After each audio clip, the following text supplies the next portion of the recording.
అట్లాగే మనలో జన్మజన్మాంతర సంస్కార బలంగా వాసనా బలంగా చేరిపోయిన దుర్గుణములు ఏ ఉంటాయో ఆ దుర్గుణములు తొలగిపోవాలి అంటే దానికి ఒకే ఒక్క ఆధారం ఏమిటంటే పరదేవత యొక్క పాదములు పట్టుకోవాలి.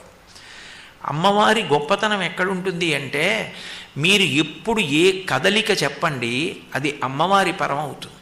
ఎందుకనంటే కదలిక అని మీరు అనగానే అది శక్తి సంబంధం.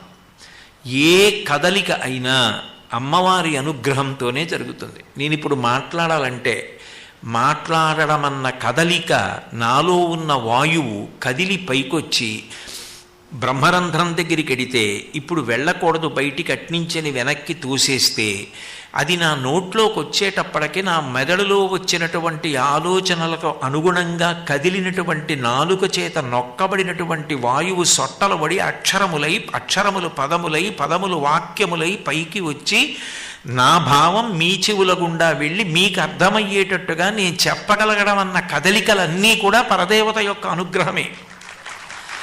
జీర్ణమైతే అమ్మవారి అనుగ్రహం, ఊపిరి తీస్తే అమ్మవారి అనుగ్రహం, గుండె కొట్టుకుంటే అమ్మవారి అనుగ్రహం. ఇవన్నీ పరదేవత యొక్క అనుగ్రహం చేతనే ఈ కదలికలన్నీ నడుస్తుంటాయి.